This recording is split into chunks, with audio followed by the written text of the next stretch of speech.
Tá pegando as fotos? Ó.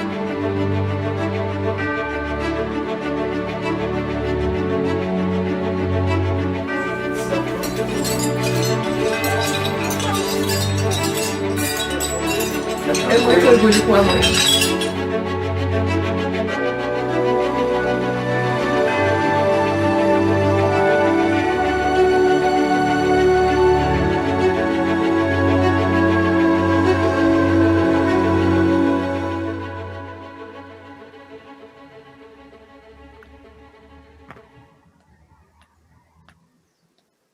Olá, está no ar o Estúdio Livecast, um projeto da LC Comunicação e Faz Mídia. Eu sou a Lu Castro e vou mediar hoje um bate-papo com 3 mulheres fantásticas.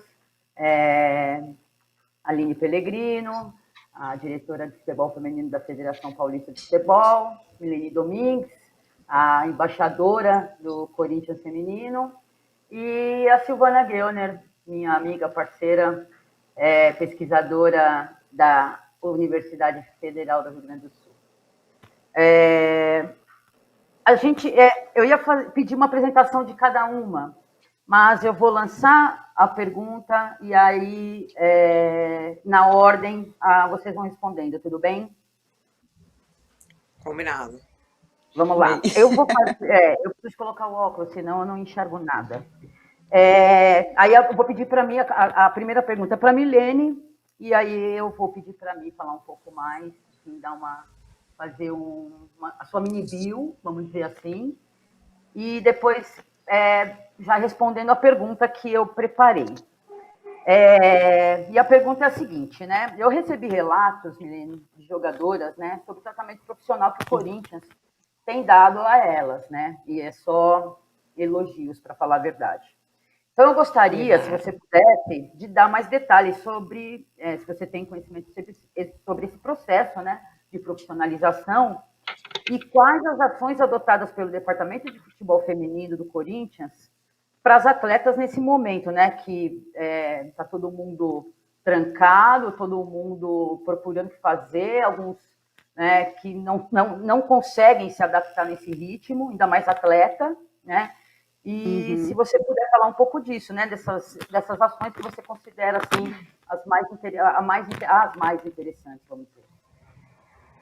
Bom, eu sou a Milene, né, Domingues. Eu jogo futebol desde que eu me conheço por pessoa, não tenho uma outra imagem minha.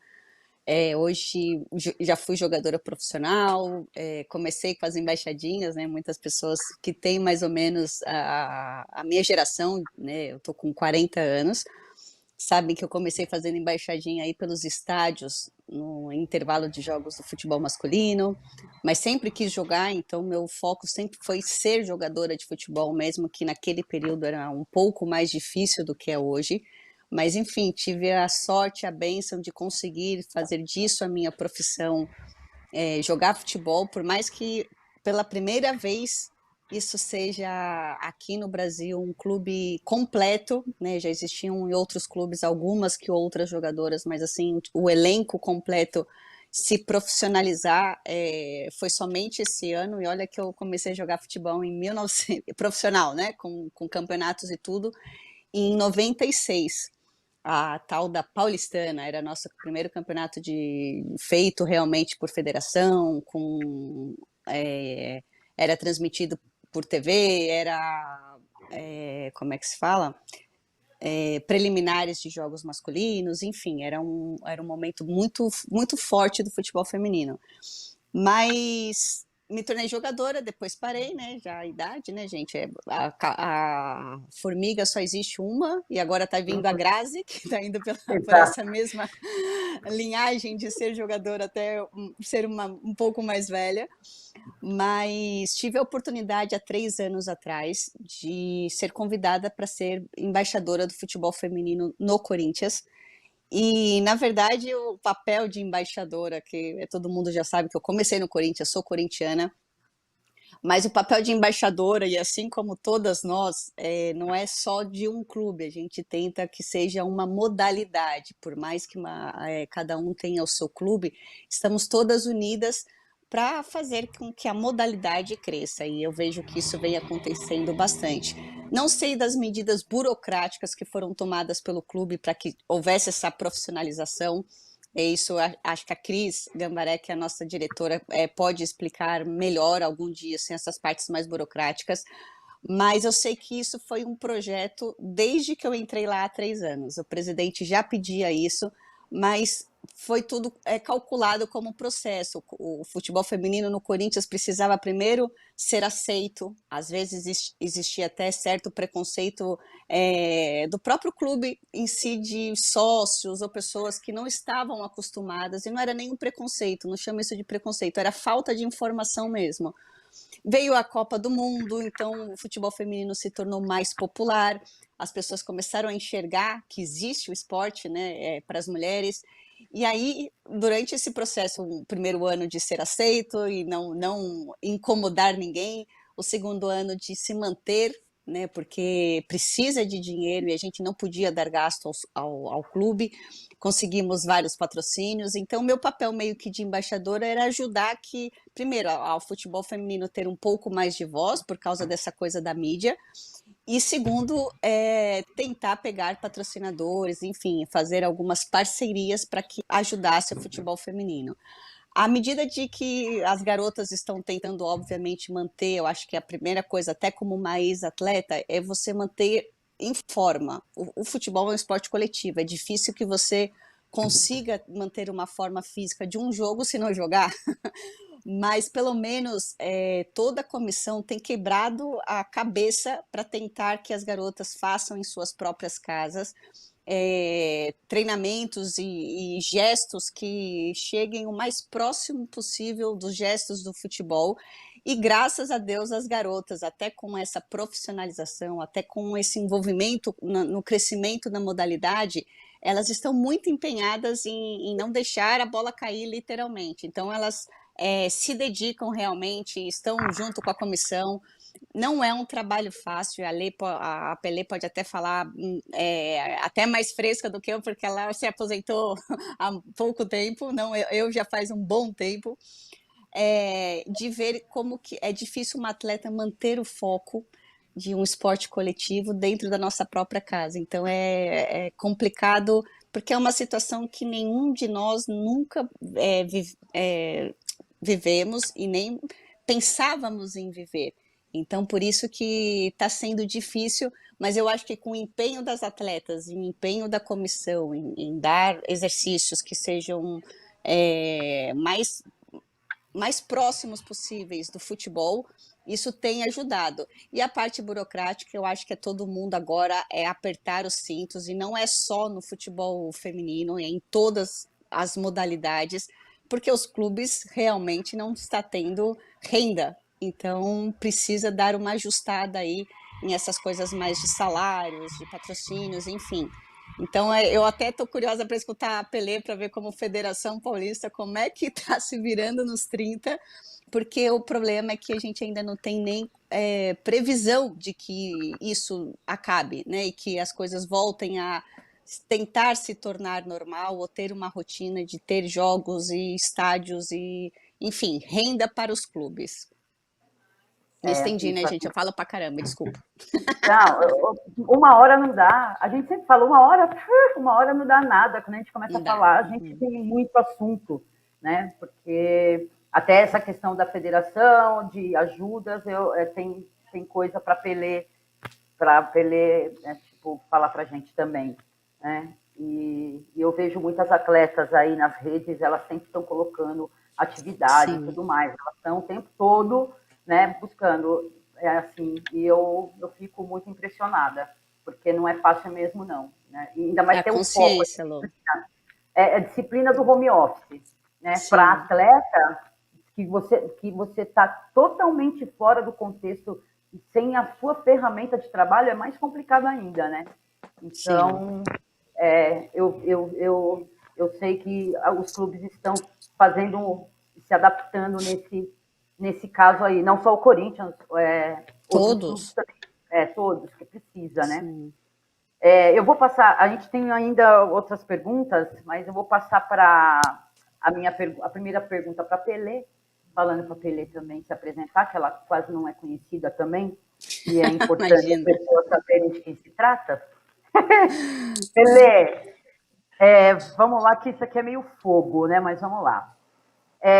As Dibras, né, relataram aí no portal do UOL no dia 20 a existência, sobre a ausência da fiscalização da CBF quanto ao incentivo, né, aqueles valores de ajuda financeira para os clubes, né, e, óbvio, incluía os clubes né, os times de futebol feminino. E aí elas relatam lá o caso do Audax, né, que o cara, o dirigente falou que não, eu não sabia que era para usar para isso, e ele dispensou o atleta, pagou só um mínimo, enfim. Qual a posição da federação sobre o caso e qual que é a situação das equipes? O que você tem de conhecimento das outras equipes nesse momento, né? Sobre a aplicação da ajuda financeira, porque o futebol feminino sempre teve que se virar com um pouco, né? Então, e o futebol feminino sempre levou com um pouco, foi sempre na base da raça. Aí, quando chega uma verba no momento que é problemático para o planeta, não é possível ter alguém querendo se aproveitar. Então, eu queria saber qual o papel, né, qual a visão da federação, se tem algum posicionamento da federação quanto a isso, e também a situação dos outros clubes. Prazer aí estar participando com vocês, as três grandes amigas, das coisas boas que o futebol nos dá além do campo, né? Então eu fico sempre muito feliz de poder bater esse papo com vocês num momento tão difícil em que a gente é um carente, né, dessa proximidade, mesmo que nesse novo formato que todo mundo tem se adaptado. Então, agradeço e é sempre bom estar com vocês, mesmo que dessa vez um pouquinho mais longe aí. Bom, para quem não me conhece, eu sou a Aline Pellegrino, sou ex-atleta aí de futebol feminino, há uma carreira de 16 anos, 9 anos na seleção brasileira, 7 desses 9 anos foram como capitã, e jogar no final de 2013, já tinha uma vontade de trabalhar, continuar trabalhando com futebol, porém fora dos campos, uma vontade muito grande de ser técnica, tive essa oportunidade e não imaginava muito a gestão, né? Então foi algo que aconteceu assim naturalmente, e que hoje me sinto muito confortável onde eu estou, muito, muito feliz, mas eu brinco que a Aline gestora foi a Aline capitã.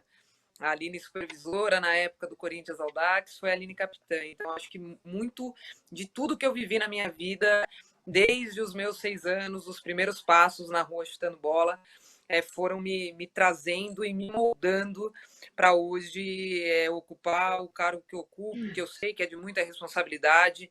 Eu tenho isso muito claro, então preciso continuar me capacitando para responder à altura. Claro que cada um tem a sua verdade, a gente não tem resposta para tudo, infelizmente, muitas vezes, então sigo aprendo muito com vocês, Silvana, todas as vezes que a gente para conversar, Lu, Milene, o quanto que é importante essa troca de ideia, às vezes divergir, então olhar a perspectiva do outro é muito importante, então vai ser bacana também esse tempo que a gente vai passar junto aqui. Eu sempre levo isso para a federação de alguma forma. Putz, isso aqui, será que tem um outro jeito de pensar? Mas basicamente é um pouquinho disso. Para entrar na sua pergunta, Lu, eu vou falar de uma forma mais genérica, e aí depois eu entro de uma forma mais específica no que de fato a federação está fazendo e como a federação está se programando, se planejando nesse momento aí que a gente já tem um pouco mais de um mês da nossa competição, que ia começar no dia 12 de abril, suspensa, agora sem uma nova data, então eu vou falar de uma forma mais geral e depois, a hora que estiver falando especificamente do Campeonato Paulista, eu vou me aprofundar um pouquinho mais. A Milene já falou, é um momento diferente, ninguém nunca viveu isso, ninguém nunca imaginou estar passando por isso. Então, hoje, o futebol mundial está sofrendo. Não é o futebol brasileiro, não é o futebol paulista, não é o futebol feminino, não é o futebol masculino. O futebol como um todo sofrendo diante desse cenário. E a pergunta que eu tenho me feito muito diante disso que a gente está vendo, será que esse futebol é sustentável? E aí, quando eu falo esse futebol, é o futebol masculino e o futebol feminino. Então, é a partir do momento que a gente vê as entidades que gerem o futebol, a FIFA, a Conmebol, a CBF, a Federação, tomando atitudes de auxílio financeiro. Então, assim, a pergunta é, será que esse futebol é sustentável? Isso é um ponto muito importante de reflexão. Acho que quando tudo isso passar, e vai passar, acho que é a partir daí que a gente tem que recomeçar. Então, óbvio que esse auxílio financeiro, um auxílio financeiro emergencial, que sai da CBF para o futebol masculino e para o futebol feminino. Então, no futebol masculino foi para a Série D e para a Série C, e no futebol feminino para a Série A1 e para a Série A2, era importante. E aí, qual que é o outro ponto que eu vou trazer? Porque a gente está falando que não foi um auxílio para o feminino, foi um auxílio para o feminino e para o masculino, porque esse futebol é um só. Então, nesse momento, está todo mundo com essa dificuldade. Só que muito se falava que o futebol feminino não é sustentável. E você, no começo da sua fala aí, infelizmente, o futebol feminino está mais adaptado a essas situações, porque teve muito pouco sempre. Então, talvez, não é que não vai sofrer, claro que vai sofrer, mas talvez a gente esteja um pouquinho mais calejado de ter esse momento de dificuldade, porque a gente viveu muito dele na nossa história. O que eu acho que teria que ter acontecido, talvez diferente com relação ao auxílio. O auxílio era importante para os dois, mas o futebol feminino tem a sua especificidade. Então, talvez a estratégia para fazer esse auxílio no feminino poderia ter sido diferente.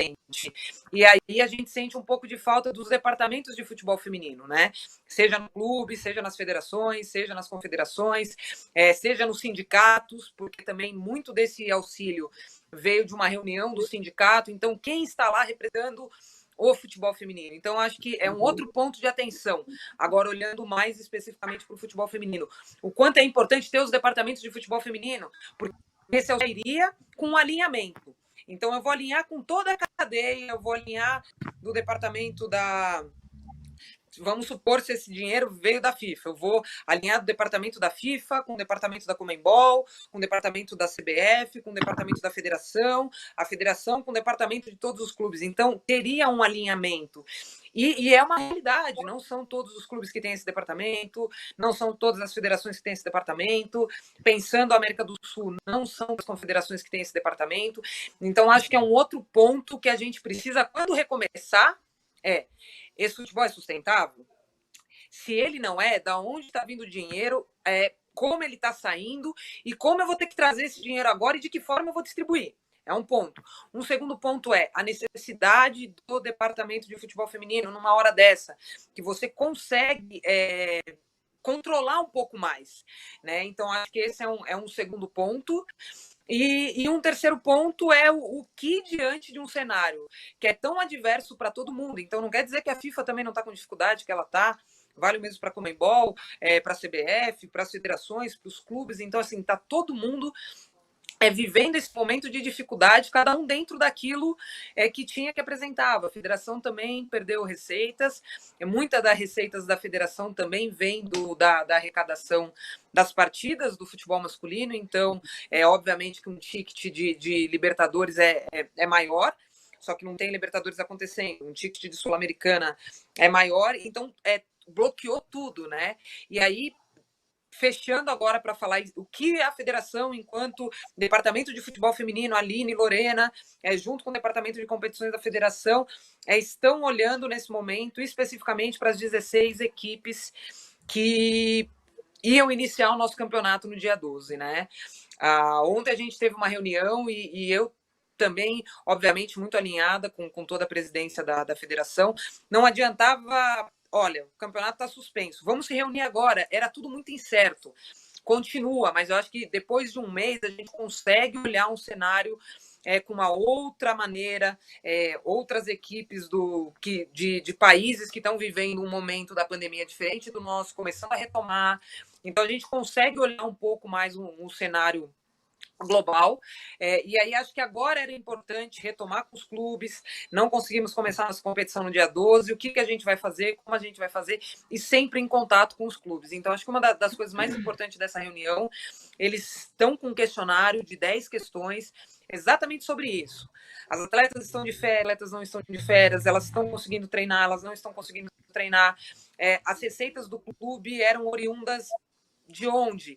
Elas seguem, teve algum corte, as atletas seguem recebendo, não estão mais recebendo, o tipo de contrato que cada clube fez com as atletas.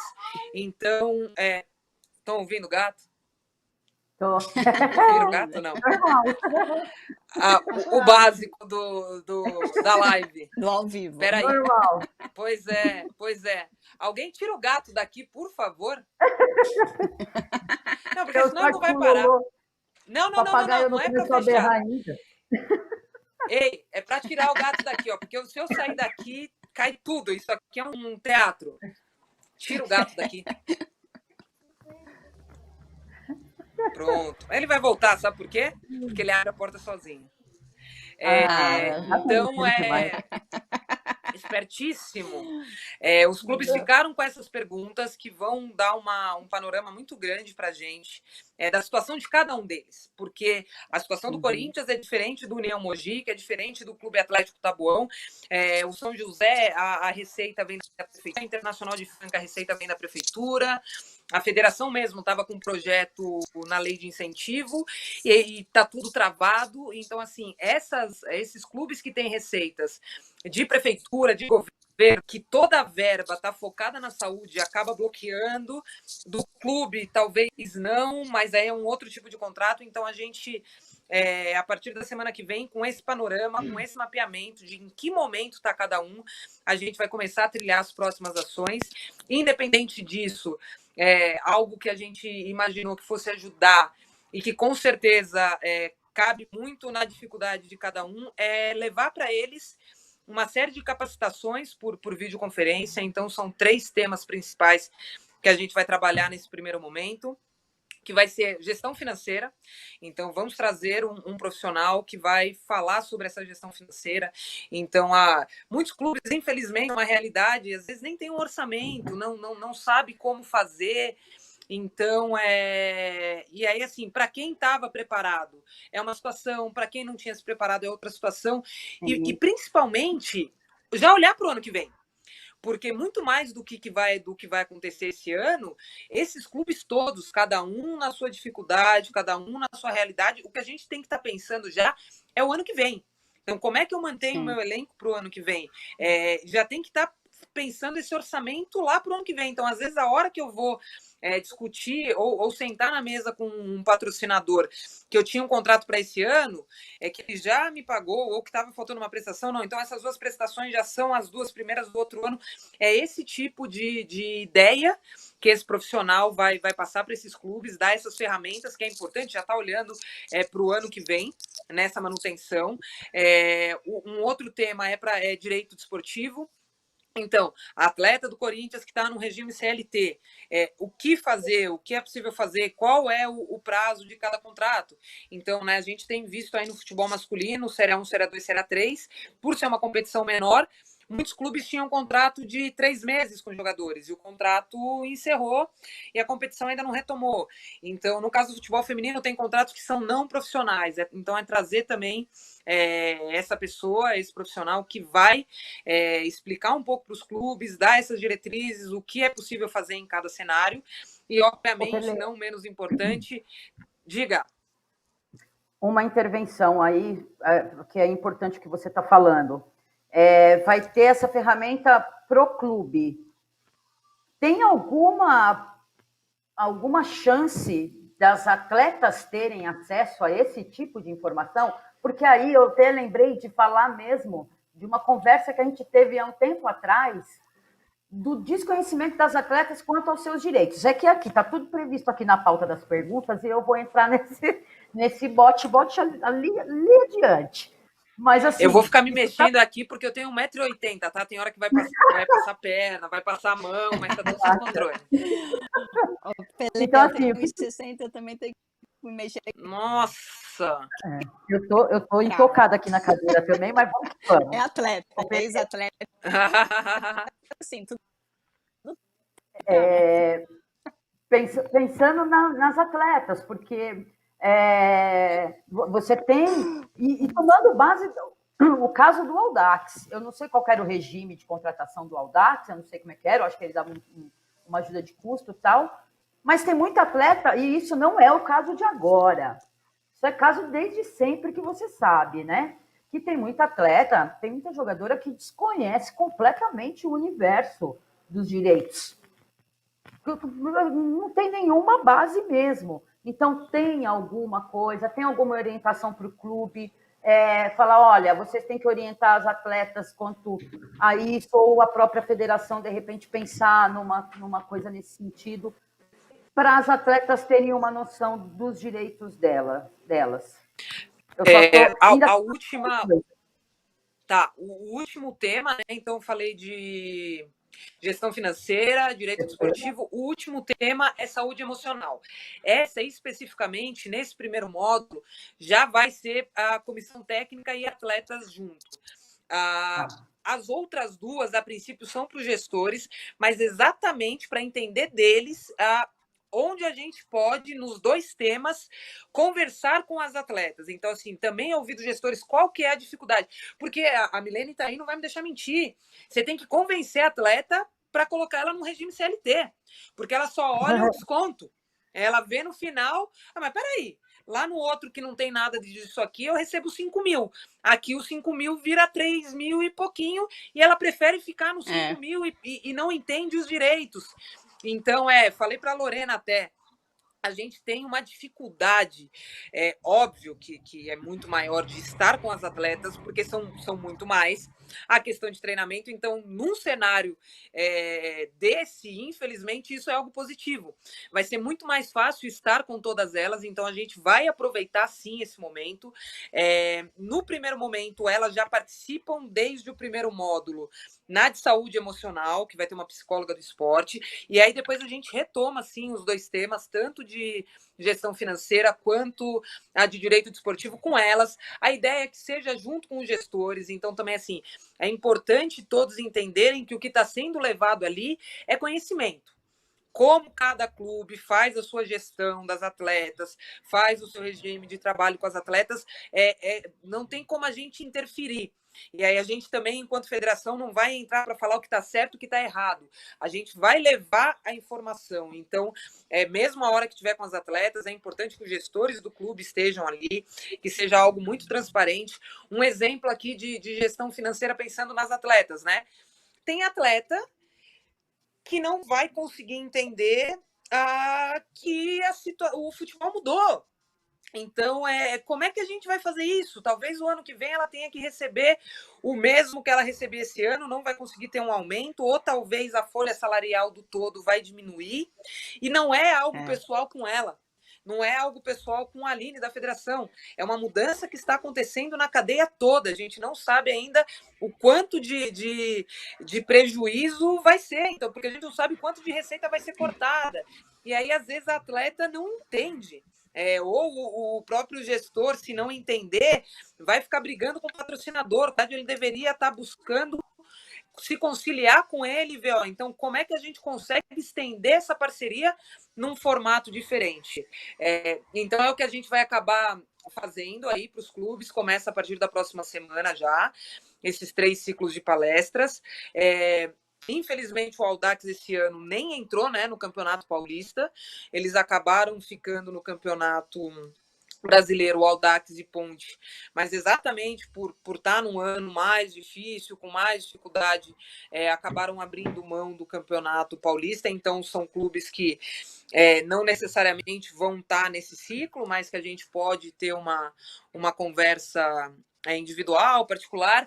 É que, assim, os clubes sabem o quanto a federação está com as portas abertas, e às vezes tem algumas coisas que eles nos procuram, outras não, mas A gente, inclusive, né, o feminino nisso é muito bom. Eu costumo brincar que eu adoro fazer do feminino cobaia, porque a gente mostra que tem coisa boa, que é possível.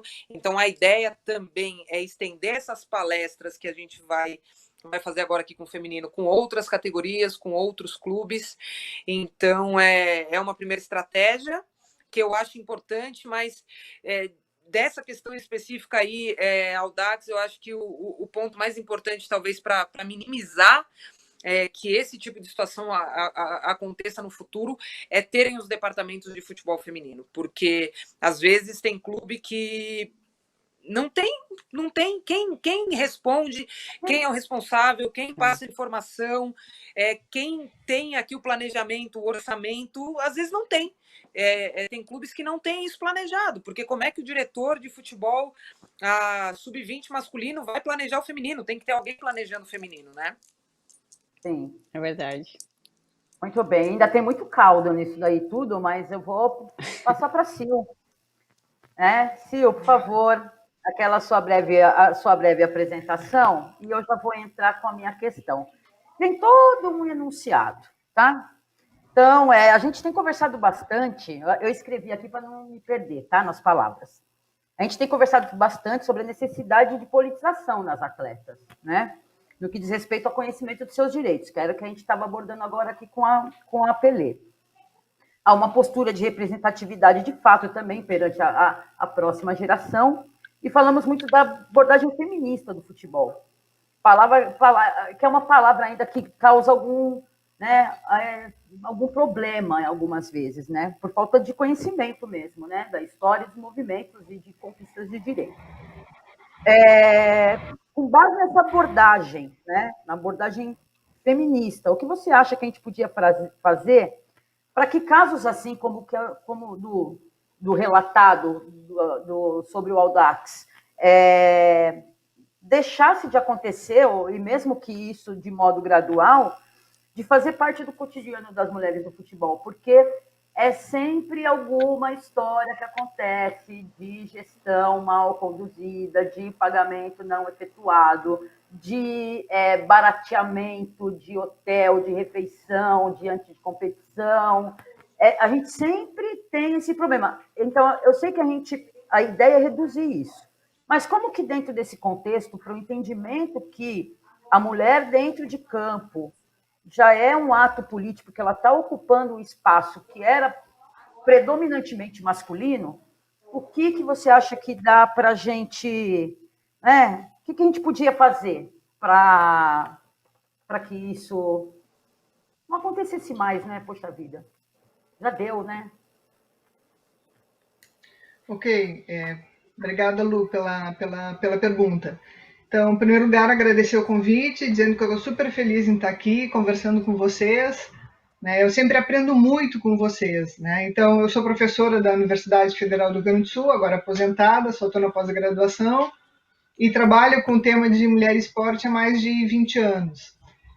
A Aline Pellegrino é responsável por eu entrar de vez no futebol, porque a gente teve um encontro que foi em 2003, no Rio de Janeiro. Eu fui representar, na época, o Ministério do Esporte para discutir gênero com um grupo de meninas. Né? Era um encontro que reunia meninas da América do Sul e dos Estados Unidos de futebol. E lá eu conheci a Aline e a Caitlin Fischer. A gente participou da mesma atividade.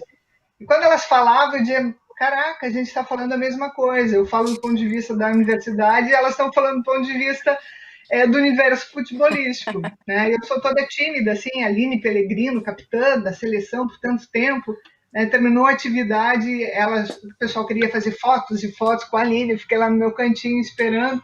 Quando terminou toda a confusão, eu disse, queria conversar com vocês, não sei o que. Bom, dali a gente não se desgrudou mais, né? Então, desde 2013, eu venho trabalhando, acho que bem forte no campo do futebol de mulheres. Teve a oportunidade de se fazer a curadoria da exposição lá no futebol, no Museu do Futebol, Visibilidade do Futebol Feminino, que eu acho que abriu muito o leque para que eu pudesse entrar de vez no futebol, fundamentalmente com as mulheres, né? Ou seja, com as jogadoras, com as técnicas, com as treinadoras. Então, o que eu tenho feito é isso, né? Acho que eu diria que se dá para resumir o que eu faço, é sempre pensar na visibilidade para o futebol de mulheres no Brasil e no mundo. E, sobretudo, buscar o reconhecimento, né? Não basta só conhecer as histórias das mulheres do futebol, mas reconhecer a importância que vocês têm, né, no campo não só do esporte, mas da cultura no Brasil. A tua pergunta, Lu, eu acho que a gente pode atacar por duas perspectivas, né? Eu acho que acho vício de linguagem, eu tenho convicção de que falta para as mulheres de futebol consciência histórica e consciência de classe. Né? Consciência histórica no sentido de pensar que aquilo que a gente tem hoje é porque teve um grupo de mulheres que abriu as portas para que o futebol fosse uma prática possível. Se a gente pensa no futebol como uma prática que foi pensada, produzida e hegemonicamente dominada pelos homens, a gente se dá conta de quanto resistir, já é ser feminista, estar no futebol.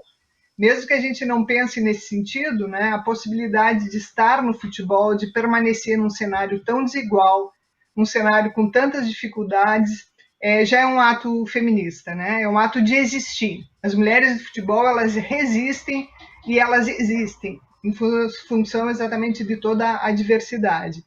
Então, se a gente percebe hoje que muitas das novas gerações não têm conhecimento dessa luta, do quanto essas mulheres, digamos, a gente sabe que o futebol foi proibido por quase 40 anos no Brasil, de 41 a 79. Estou pensando só de 79 para cá. Nos anos 80, quando iniciam os clubes, voltam a atuar no futebol de mulheres, essas mulheres que abriram as portas, elas são fundamentais nesse sentido, né? Ou seja, se hoje a gente brinca, as jogadoras de futebol viajam de avião, é porque muitas tiveram que andar a pé, de trem, com uniforme, que eram os uniformes dos homens, que eram o tamanho, 3 vezes o tamanho delas, ou seja, há aí um cenário de desconhecimento dessa história. E quando a gente desconhece essa história, a gente desconhece aquelas que abriram as portas para que hoje o futebol seja aquilo que ele é, e ainda falta muito, né, o futebol de mulheres. Eu acho que esse é um tema importante. O outro é exatamente essa, é a consciência de classe. Consciência de classe é trabalhar na lógica do coletivo, né? São jogadoras, são treinadoras, são árbitras, são gestoras, cada uma com suas especificidades, mas eu penso que se tivesse uma união de consciência de classe do que é ser mulher no futebol, poderíamos enfrentar muitas dessas desigualdades. Mas a gente até tenta entender o porquê que isso não acontece, né? Num cenário que muitas vezes as pessoas vivem quase de favor, né? Resistem com condições precárias de trabalho, o medo de perder isso que já é precário faz com que não se envolvam com uma série de discussões. E eu acho que duas palavras, elas são demonizadas na nossa cultura: feminismo e politização. Né? Ser feminista é isso, é lutar pelos direitos das mulheres, é pensar a sociedade igual para homens e mulheres. Né? Não é homens versus mulheres, mas é pensarmos numa sociedade mais justa, mais democrática.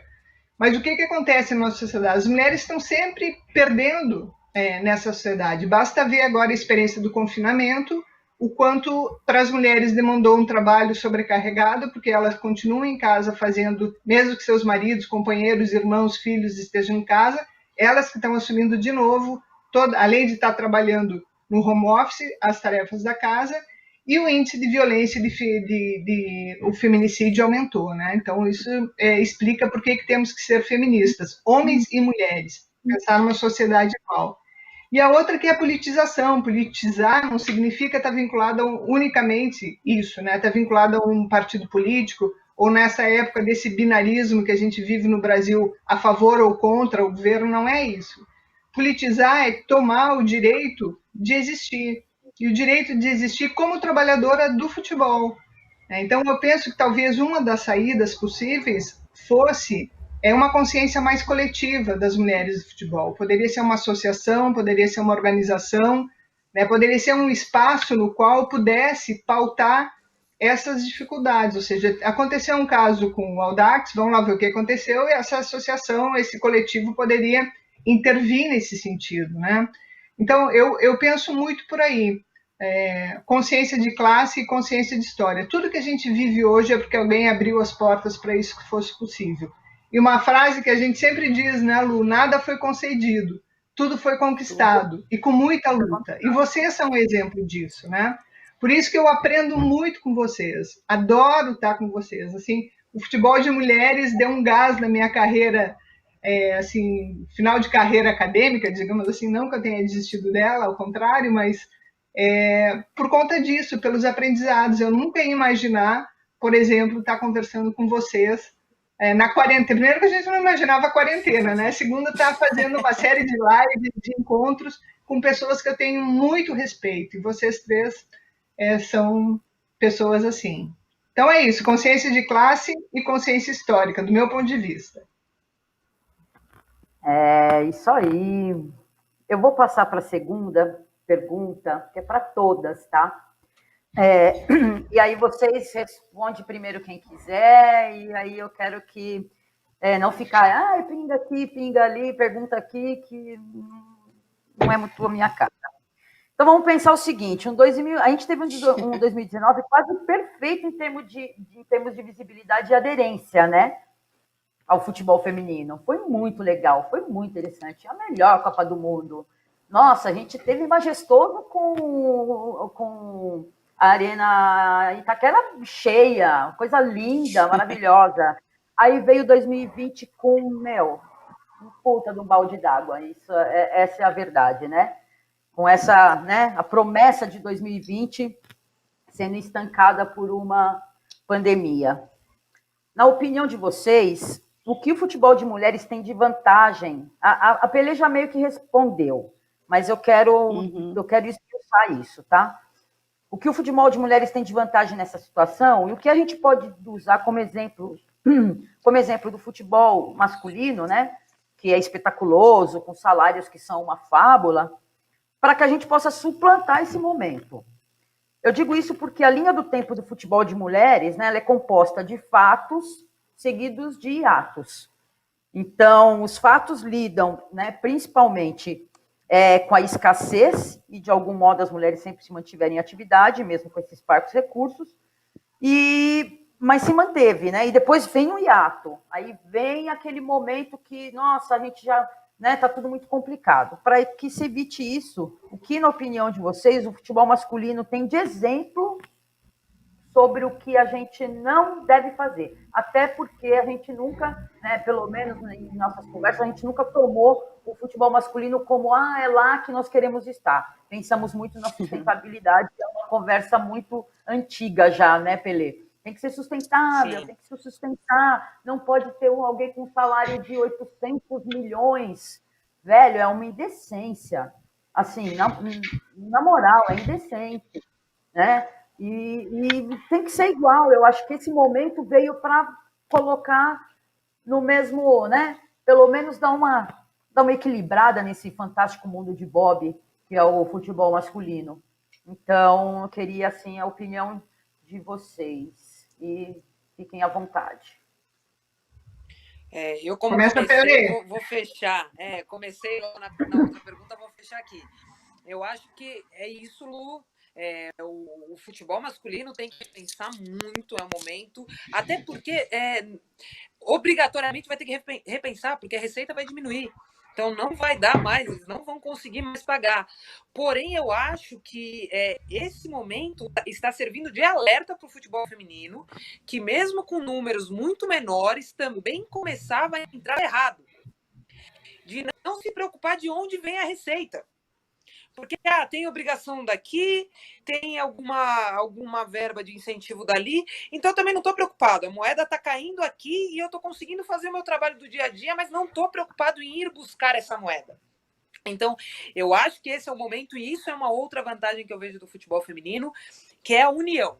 Então, eu acho que é uma conversa muito mais fácil pegar os meus 16 clubes, o Paulistão Feminino, e falar assim, vamos ter que mudar o formato da competição? Vamos. Então, talvez o Corinthians não vá jogar todos os jogos dele no Parque São Jorge, porque talvez a gente vai achar uma sede, como a Milene bem falou da Paulistana lá atrás, e 80% dos jogos vão ser nesse local, porque a gente vai fazer um trabalho de divulgação, de patrocinadores ali. Então, eu acho que esse tipo de conversa e de mudança seria mais fácil acontecer no feminino. No masculino é muito difícil. Então, como é que você vai fazer e o Corinthians não vai jogar na arena? Mas talvez o Corinthians feminino consiga não jogar no Parque São Jorge, porque a gente vai ter um campeonato específico com 2 sedes e todas as equipes vão estar jogando ali. Então, eu acho que tudo isso que está acontecendo serviu de alerta para o futebol feminino, para a gente, opa, peraí, nesse ano que era tão importante de consolidar, mas talvez o que a gente estaria consolidando esse ano? E aí é mais uma reflexão. Eu vou consolidar uma receita que vem de um lugar que não sou eu que busco, que eu não estou preocupado, que eu acho que ela tem que cair aqui sempre, pronto, e acabou. Lá na frente a gente ia ter problema. Então, eu acho que uma outra vantagem do futebol feminino é a união das equipes, é o entendimento, você consegue sentar na mesa e por mais que, obviamente, as decisões, por mais democráticas que sejam, ela vai atender os anseios de uma parcela, não do todo. Então, eu tenho um exemplo muito claro na federação ano passado, que foram as finais. De repente, a gente se viu impedido de terminar a competição. Teve uma reunião que estava Corinthians, São Paulo, Ferroviária e Santos na mesa, e alguém dali ia sair prejudicado, alguém dali ia sair muito prejudicado, alguém dali ia sair prejudicado demais. Não tinha cenário bom. E a gente junto, putz, quem foi pior para o São Paulo. E ok, eu entendo que eu estou sendo o maior prejudicado aqui, mas eu estou com todo mundo. Então eu acho que isso o futebol feminino tem de muito bom, que a gente não pode perder. E talvez seja o momento agora da gente juntos buscar essa receita para todos. Não, porque não adianta, o Corinthians... se o Corinthians continuar subindo e os outros não, a conta não fecha. Vira o Santos de 2009, 2010, que eu te falo, se você não tem competitividade, que graça que tem, né? Você tem que ter alguém no patamar, né? Você tem que ter outro. E a conta chegou. A conta chegou. Sim.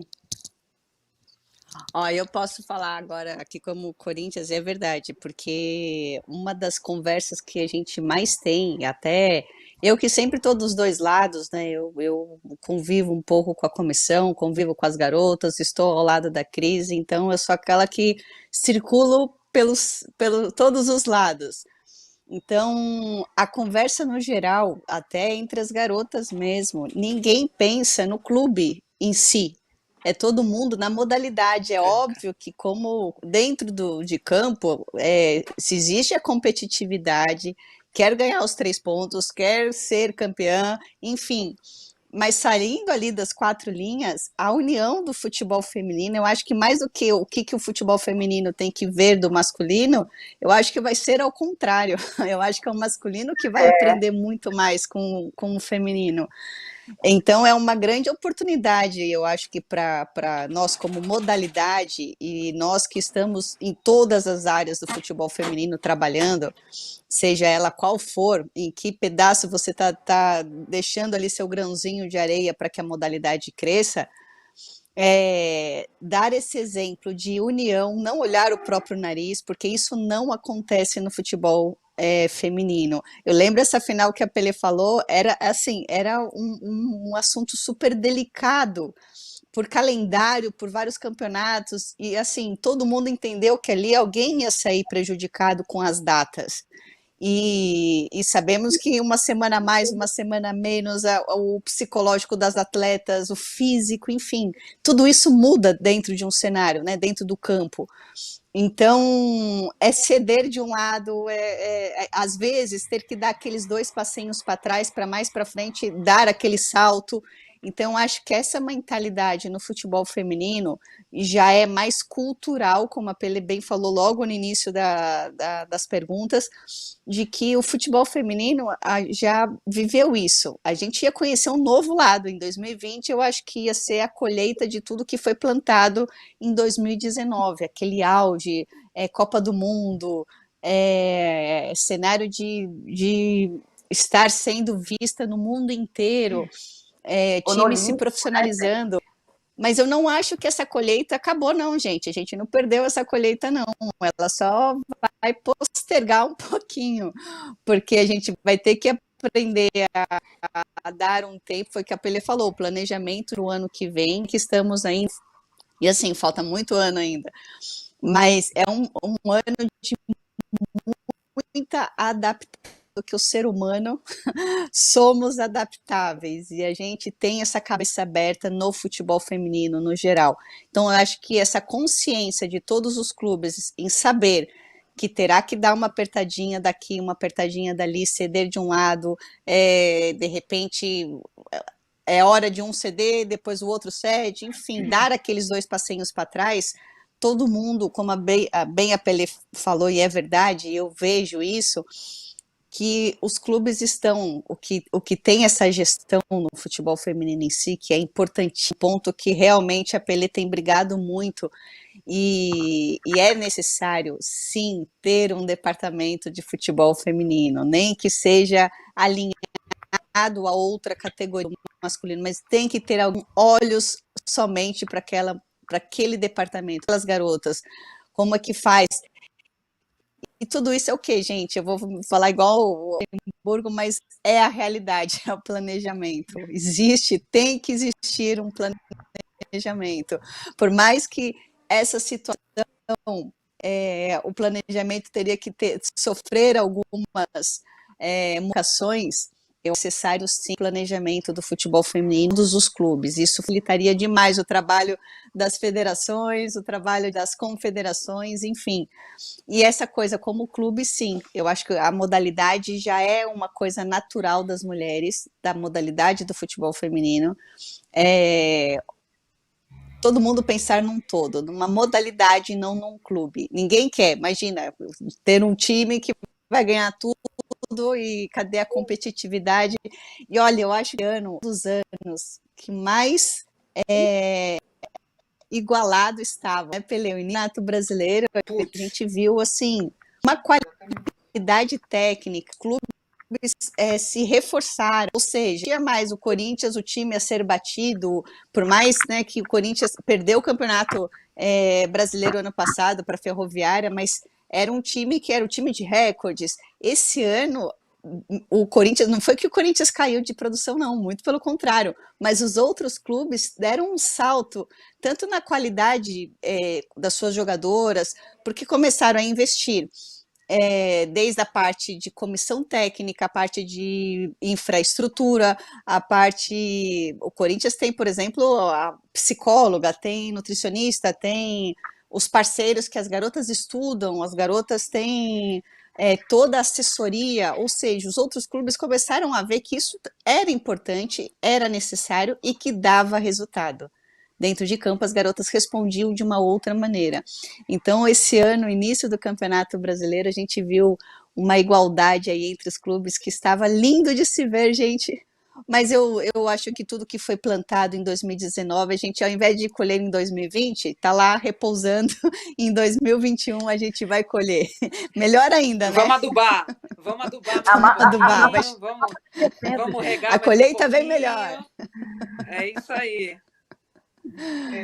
Eu concordo com tanto quanto a Aline falou e a Milene, mas eu também queria falar que eu não sou tão otimista, né? Por que eu não sou? Eu queria ser mais otimista, na verdade, do que eu sou. Eu acho que o nosso futebol de mulheres ele está na infância ainda, né? Ele tem muito para se desenvolver. Sim, o futebol dos homens, ele é um futebol, ele é um negócio. Eu não vejo mais como um esporte. O futebol dos homens, ele é uma exceção no campo esportivo. Nenhuma outra modalidade esportiva tem o que esse futebol dos homens tem, em termos de estrutura, visibilidade, salários, etc. Né? Para mim, é um negócio... Mas que vai mudar, né, Sil? Vai ter que mudar. Isso era até aqui. Isso era até agora vai...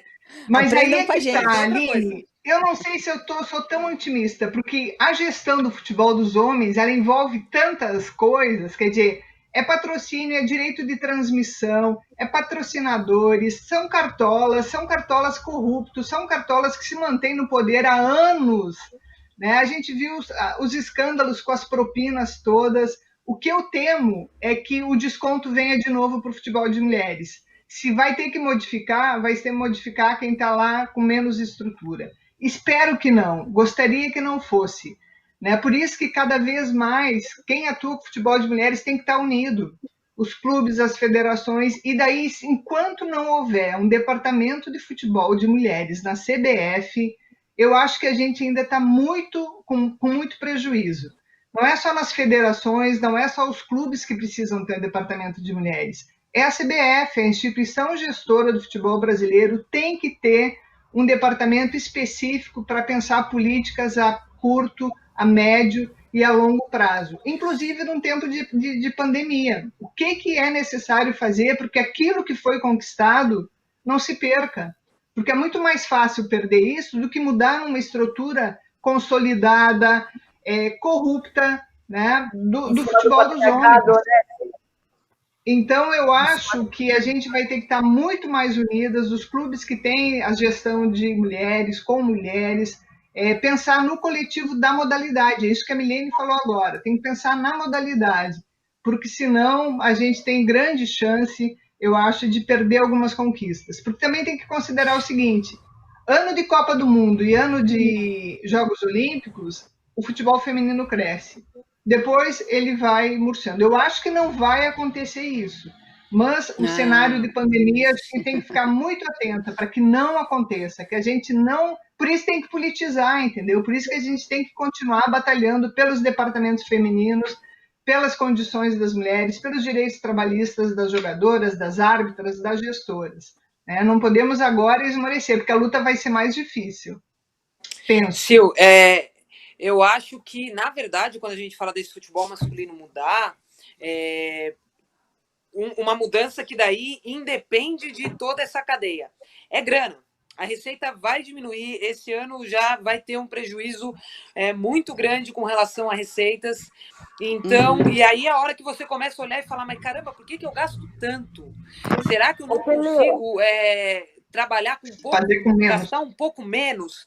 Então, assim, onde eu acho que... E aí tudo, tá? Porque tem muita receita do futebol feminino que vem do futebol masculino. Então, a hora que a gente falar de receita, as receitas para o futebol feminino também devem diminuir. No pontual, no clube, na federação, na confederação, porque muita dessas receitas vem do futebol masculino. E a partir do momento que essa receita principal diminui, naturalmente diminui para os demais. Onde eu acho que a gente não vai ter tanto prejuízo no futebol feminino? O que eu acho que é a principal ponto de manutenção, que a gente não pode abrir mão das nossas competições. Então, a hora que a autoridade de saúde me deixar os campeonatos voltarem, tem que ter todos os campeonatos, tem que ter tudo que estava planejado. É diferente uma Olimpíada num nível desse, que acontece de 4 em 4 anos, que ok você colocar ela para o ano que vem. Mas a gente não pode ter um gap. Se possível, só vai acontecer se tiver tudo fechado. E eu não acho que a gente vai passar por esse problema nesse formato até o final do ano. As coisas vão ser diferentes, talvez não tenha torcida, mas deve retomar sim. Então, o que eu acho que onde a gente não perde é manter as nossas competições, é manter o Campeonato Paulista, vai diminuir o formato? Diminui, é manter o Campeonato Carioca, é manter o Campeonato Brasileiro, é manter Libertadores, é manter Copa Paulista que a gente teve pela primeira vez o ano passado. Então, acho que talvez esse ano o principal é a gente manter as nossas competições, garantir que elas aconteçam, porque elas acontecendo grande ou pequenas, elas vão dar uma boa entrega, elas vão dar um bom retorno. Um outro ponto, talvez, aí, eu sou otimista dessa diminuição de receita, muitos empresas, patrocinadores que estão no futebol há muito tempo, os menores acabariam deixando o futebol. Por que não vir para o futebol feminino? Então, o futebol masculino vai ficar menor, mas ainda assim, para alguns patrocinadores que eram os mais pontuais do futebol masculino, vai ficar inviável no momento desse que a gente está passando. Então, por que esses patrocínios não virem para o futebol feminino? E toda essa cadeia de patrocinadores seguirem dentro do esporte futebol, mas no futebol feminino. Então, acho que tem muita coisa que dá para mexer essa limonada aí, esse limãozinho, e fazer a limonada. Dá uma adaptação, né? Por isso que tem que ter pessoas que amem a modalidade na gestão, entendeu? Por isso que precisa de gente que conheça a modalidade na gestão. O que você acabou de dizer é exatamente isso, é o que está faltando, de um modo geral, para o futebol de mulheres. Né? Essa visão estratégica do que é necessário para o desenvolvimento. E daí é vontade política, né, Aline? Tem que ter vontade política de desenvolver a modalidade. Senão... Isso sem dúvida. Né? Fala, Ni. Não, é que eu que estou falando aqui que, infelizmente, deu tempo. E aí eu já vou ter que. Por mim, por mim, a gente ficava umas 3 horas aqui trocando ideia, mas não vai dar Fácil, né? Chama no WhatsApp. A gente continua no WhatsApp a hora grupo, que tá? acabar aqui. Exato. Mas eu queria agradecer, mas antes, né, de fazer o encerramento, eu gostaria de deixar aqui para a galera pensar, para todo mundo pensar o seguinte também, porque eu não sei a quantas anda, tá? Mas que isso a gente pode depois debater. Legado da Copa, dinheiro do legado da Copa para o futebol feminino. O que se fez, o que foi feito, o que está sendo feito. Porque eu acho que era agora o momento de você também usar como um auxílio. Talvez esse auxílio da CBF venha até parte do dinheiro do legado da Copa. Então, para a gente pensar, eu ia pedir para a gente conjecturar o futuro, tal, um exercício de imaginação, de livre pensar, mas não vai dar tempo. Então, a gente guarda aí para uma próxima. E eu queria agradecer demais vocês, né? Pelé, saudadona. Milene, prazer falar com você. Eu não te conheço. Obrigada, Lu. Espero conhecer. Abraçadinha todas vocês. Sil, ainda vou aí para a gente comer tortinha, passar o coelhão. Porque, nossa, fui para essa semana, passei mal, tanto comer, Jesus. Então, valeu demais. Eu acho que a gente tem bastante coisa para construir aí nesse momento e a gente tem mais jogo de cintura para isso. Isso, para mim, é sem dúvida. E obrigada por todo o trabalho de vocês, que é demais. Me contem e ninguém solta a mão de ninguém. Todo mundo junto. Isso aí. Obrigada, valeu, meninas. Valeu, eu.